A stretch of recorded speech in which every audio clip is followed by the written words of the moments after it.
server side rendering មុន ISO ដែលអ្នកនេះអាចធ្វើវាតាមរយៈ framework ដូចជា Next.js ឬក៏ Node.js គឺ restaurant អញ្ចឹងទីមួយយើងហៅម្ហូបដែលយកមកដល់ញ៉ាំបានមកដូចជាបាយឆាមីឆាយើងចាំបាច់ធ្វើខ្លួនឯងមួយទៀតហៅម្ហូបដែរតែយកមកដល់យើងត្រូវធ្វើខ្លួនឯងដូចជា hot pot ដូចជាសាច់អាំងអីមានតែគេមកអាំងឲ្យយើងទេ website ទីមួយនេះគឺ CSO client side rendering website នេះគឺ ISO server side rendering អ្នកនេះធ្លាប់ចូលទៅកាន់ website មួយហើយក្នុងអំឡុងពេលយើងកំពុងចាំគឺ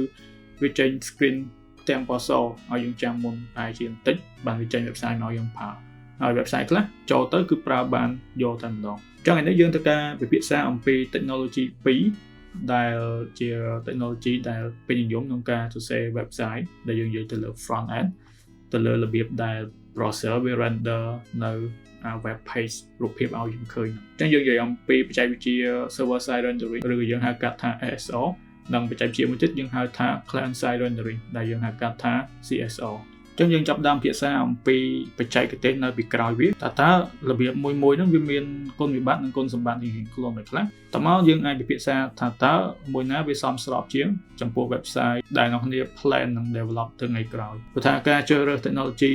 នឹងពីដំបូងគឺវាសំខាន់មែនតើចឹងបើសិនជាអ្នកគ្នាចាប់អារម្មណ៍នឹងការរៀននៅ full stack development ដែលយើងរួមបញ្ចូលទាំងមូលដ្ឋានគ្រឹះ HTML CSS JavaScript front end back end និង DevOps ដែលយើងរៀនក្នុងរយៈពេល3ខែតាម online ចឹងនេះអាចចុះឈ្មោះរៀននៅក្នុងកម្មវិធី full stack development របស់ខ្ញុំបានដែលយើងនឹងធ្វើការរៀនតាម online ហើយអ្នកនាងនឹងទទួលបាននូវជំនាញចេះវិភាគគម្រោង best practice ដែលយើងធ្វើដើម្បីបង្កើតនៅ website ចេះរបៀបរបបធ្វើការជាក្រុមនិងការគិតបែប software engineer ចឹងនៅលើសម័យឥឡូវនេះគឺ resource លើ internet អត់ខ្វះទេប៉ុន្តែអ្នកនាងត្រូវការនៅការ mentor guide ដើម្បីអាចធ្វើឲ្យត្រូវ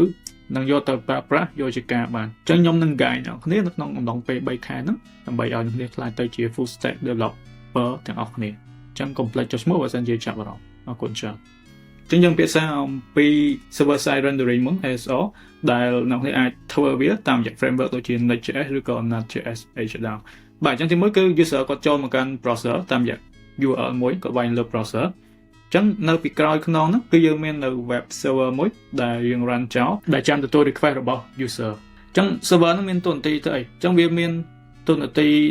ក្នុងការ prepare HTML file ហ្នឹងដោយចុងភៅគាត់រៀបចំម្ហូបរៀបចំអីសពគ្រប់បែបយ៉ាងដាក់គ្រឿងអីតុបតែងហើយគឺរុញយកមកឲ្យយើងមកចឹង server វាអាចធ្វើការ call ទៅកាន់ database call API ផ្សេងៗទៀតដើម្បី prepare HTML file រួចរាល់ហ្នឹងចឹងពាក្យថា HTML file ដែលរួចរាល់មានន័យថាវាមានទាំងរូបភាពមានទាំង script មានទាំងអី style អីសពគ្រប់មកចប់ហើយចឹងវានឹងធ្វើការអីគេបោះមកឲ្យ browser វិញគឺ HTML ហ្នឹងគឺយកមកដល់ browser គឺអត់ចាំបាច់ធ្វើ install ទេគឺ browser បង្ហាញយកតែម្ដងចឹងហ្នឹងជារបៀបដែល server side rendering វាធ្វើការចំណែកយើងមើលមកកាន់ client side rendering វិញយើងអាចធ្វើវាបានតាមរយៈ framework React ឬក៏ Vue.js ដែលយើងឃើញថា user គាត់ចូលមកកាន់ browser ដូចគ្នាក៏តែ server នេះគឺវាអត់សូវធ្វើការច្រើនទេវាបោះតែ HTML file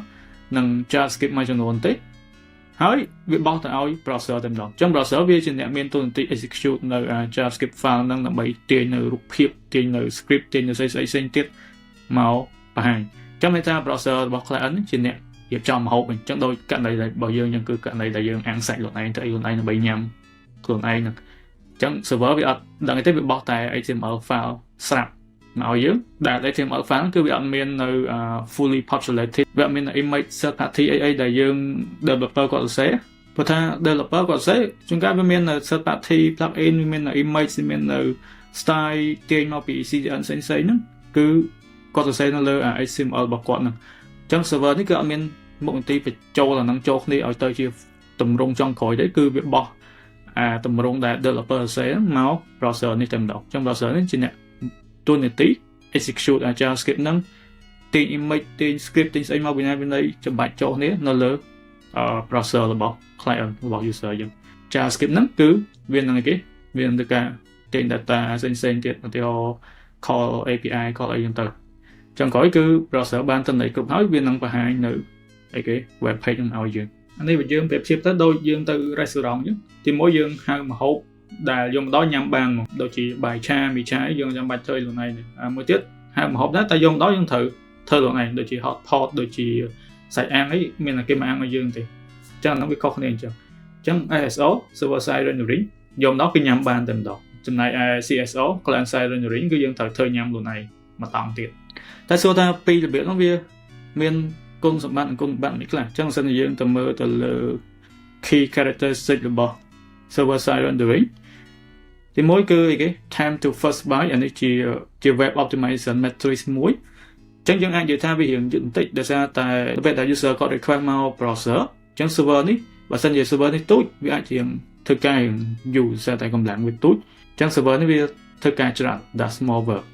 ដល់ពេល first contentful page អញ្ចឹងវាបោះនៅ full HTML មកអញ្ចឹង HTML បោះមកគឺបង្ហាញយកឆៅតែម្ដងអត់ចាំបាច់មានអីទៀតទេអញ្ចឹងយើងអាចនិយាយថា first contentful page នេះគឺវាដើរលឿនជាងបាទក៏តែអា case ដែល slower នេះគឺវាអាស្រ័យទៅលើទំហំ server តែបើសិន server យើងខ្លាំងគឺអត់មានបញ្ហាទេមួយទៀតគេសំដៅលើ SEO អញ្ចឹងមូលហេតុដែលគេបង្កើត technique server side rendering មកគឺ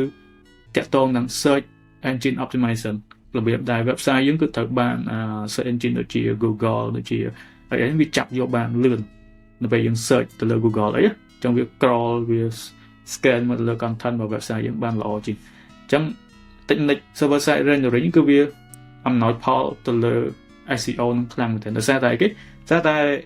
server របស់ HTML full នឹងមក client អញ្ចឹងវាខាង search engine ហ្នឹងគឺវាឃើញ content ហ្នឹងទាំងអស់វា crawler គឺឃើញ full HTML អញ្ចឹងវាឃើញថា website សរសេរគេខ្លះវាចាប់ keyword ចាប់អីតាមហ្នឹងអញ្ចឹងនៅពេលដែលយើង search ទៅលើ Google អីគឺវាចាប់រកឃើញជាងយ៉ាserver load ក៏តាមមួយទៀតអីគេអញ្ចឹងគ្រប់ពេល client request មក website យើងអញ្ចឹងយើងត្រូវ render every request អញ្ចឹងមានន័យថា server គឺធ្វើការខ្លាំងបាទអញ្ចឹងដល់ពេលយើងចង់ហោះ website របៀប SSO យើងត្រូវចាំថាយើងត្រូវមាន server មួយដែលវាអាច handle request របស់ user បានច្រើនដោយសារតែយើងត្រូវការ render every request បាទមួយទៀតតើតើនឹង interactivity after load មានន័យថាតើ website យើងអាចចុចបានយើងអាចធ្វើនេះទៅនោះជាមួយវាបានភ្លាមមកនៅពេលដែល load ហើយអញ្ចឹងបានភ្លាមដោយសារតែអីគេHTML ដែលវាបោះមកគឺវា fully populated ឲ្យយើងចុះ CSO វិញតើវាមានចំណុចអីគេចឹងទីមួយគឺ time to first byte TTB ដែរវាលឿនជាងដោយសារតែអីគេដោយសារតែ server នៅខាងនេះគឺវាអត់បោះវាអត់ធ្វើច្រើននេះគឺវាបោះតែ HTML file JavaScript file មកឲ្យយើងតទេហើយ browser វាជាអ្នកបាទអញ្ចឹងមានថានេះវាទទួលបាន file លឿនជាងតែប៉ុណ្្នឹងទេតែ file មិនទាន់ complete ទេអញ្ចឹងវាសងលើ hardware របស់ client ដែល process នឹងលឿនប៉ុណ្ណាទេតែTTFB នេះវាអត់សូវជាបង្ហាញពីកត្តាដើរលឿនយឺតរបស់ website វាអាស្រ័យទៅលើ server និង client ដែរទេបាទតែពេល first contentful page វាបែរជាយឺតវិញដោយសារតែ JavaScript គឺ execute នៅលើ client នៅលើ browser របស់ client យើងចឹងវាត្រូវការ pull image pull ស្អីមកយកមកចម្បាច់ចូលគ្នាដើម្បីឲ្យ browser អាច render បានយ៉ា SEO គឺពិបាកវិញដោយសារតែគេដោយសារតែពេលដែល server នេះបោះ HTML file នេះមក browser របស់ client យើងវិញគឺអត់មានស្អីទេអត់មាន content អត់មានស្អីអត់មានអក្សរមានអីផងដោយសារ HTML នេះគឺវាត្រូវការ execute ដើម្បីប្រមូល content វាមកអញ្ចឹងបោះនេះគឺបោះទៅទេឡទេបាទអញ្ចឹង SEO គឺពិបាកចាប់ថាក្នុងមាន content អីខ្លះមកគឺ very hard ដោយសារវាអត់មានឃើញស្អីគេក្នុងហ្នឹងដោយសារតែ browser វាត្រូវការធ្វើការសិនដល់ពេល server load គឺ load ទេអញ្ចឹង mostly វាជា static asset ដូចជាគេហោះនៅលើ client side rendering គឺ HTML file image script មួយចំនួនតែគឺអត់មានអីជាក្បាលទេអញ្ចឹងគេអាចជាលក្ខណៈ static hosting យើងមិនបាច់ទៅទិញ server ក៏បានយើងគ្រាន់តែប្រើ S3 យើងប្រើ drive យើងប្រើឲ្យវា serve ចេញមកពីហ្នឹងក៏បាន that's okay ដល់ពេល interactivity after load អីគេចឹងពេលដែល JavaScript យើងវា fully execute ហើយមិនយើងអាចធ្វើការមកវាបានយ៉ាអញ្ចឹងនិយាយចំទៅគឺ approach ពីរហ្នឹងគឺវាខុសគ្នាអញ្ចឹងរបៀបរបបដែល browser វា render នៅ content ឲ្យយើងហ្នឹងតែសួរទៅប្រើវិញណាអញ្ចឹងបើសិនយើងអត់ចង់ចំណាយពេលដើម្បី manage server ហើយយើងអត់ចង់ចំណាយលុយដើម្បីជួល server យើងអាចប្រើ client side rendering បានព្រោះនេះវាមាននៅ hosting platform ដែលវាចំណាយលុយអត់តិច client side rendering នេះភាសាយើងអត់ត្រូវការចំណាយលុយច្រើនទៅលើ server ហើយមួយទៀតបើសិនជាយើងអត់សូវខ្វល់ពី SEO search engine ដោយសារ ជួនកាល website យើងធ្វើប្រើតែនៅក្នុង internal នៅក្នុងស្ថាប័នរបស់យើងអត់ឲ្យសាធារណជន public ប្រើទេចឹងយើងអាចធ្វើជា client side rendering បានចឹងចំពោះ server side rendering បើសិនជា website យើងវាជាលក្ខណៈ public ហើយយើងចង់ឲ្យ search engine នោះវាចាប់របស់យើងបានល្អហើយយើងមានលុយដើម្បី invest ទៅលើ server ចឹងយើងអាចប្រើ server side rendering បានផលប្រយោជន៍របស់ ASO វាមិនតែប៉ុណ្្នឹងទេជួនកាល website របស់យើងវាធំទៅយើងត្រូវការ support នៅ custom logic យើងមាននៅ custom endpoint ដែលវាភ្ជាប់ជាមួយនឹង ASO ហ្នឹងយើងចង់ scale យើងចង់មាននៅ custom cache strategy យើងមាននៅគេហៅថា custom render based on user data អីចឹង ASO វា more flexible ទៅជាងដោយសារតែយើងជាអ្នក control server យើងជាអ្នក control rendering logic ហ្នឹង 100% ចឹងយើងមើល website ពីរនេះ website ទី1នេះគឺ CSO client side rendering website នេះគឺ ASO server side rendering ចឹងរបៀបសង្កល់គឺអត់ពិបាកទេអ្នកនាងចូល website CSO នេះមកអ្នកនាងចុច view page សោះមកគឺយើងឃើញ detail log គឺមានន័យថាអានេះរបស់ដែល static hosting វាបោះប៉ុណ្ណាគឺវាបោះប៉ុណ្ណឹងហ្មងអញ្ចឹងវាមាន script វាមានអីវាដាច់ដោយឡែកដែល browser វាជាអ្នក execute script ទាំងអស់នេះ detail log អញ្ចឹងអានេះជារបស់ដែលបោះមក browser អញ្ចឹង search engine អាចឃើញឯងក្នុងបានស្រាប់មានអីប៉ុណ្ណឹងក្នុងនេះចូលមកនេះឃើញមកកណ្ដោក៏តែក្នុងនេះគឺអត់មានអី detail log តែពេល server side rendering អ្នកនេះចុច view source មកគឺឃើញបាទអានេះគេហៅថា fully populated HTML គឺនេះឃើញហាងទូរស័ព្ទ text image គឺនៅក្នុងនេះទាំងអស់ចឹងគឺអក្សរអី style អីហ្នឹងសពគ្រប់យ៉ាងគឺមាននៅក្នុងនោះទាំងអស់អញ្ចឹងដោយសារតែ CSO វាអាស្រ័យទៅនឹង JavaScript អញ្ចឹងបើសិនខ្ញុំសាក disable JavaScript ចោលគឺ website គឺលេងដើរតែម្ដងឧទាហរណ៍ខ្ញុំចូល developer tool ខ្ញុំចូលលេង command នេះខ្ញុំយក disable JavaScript អញ្ចឹងនេះយើង block JavaScript ចោលអញ្ចឹងខ្ញុំ refresh វិញមកគឺតែ log ដោយសារតែ CSO គឺត្រូវការ JavaScript ដើម្បី execute ដើម្បីឲ្យ functionality អាចធ្វើការបាន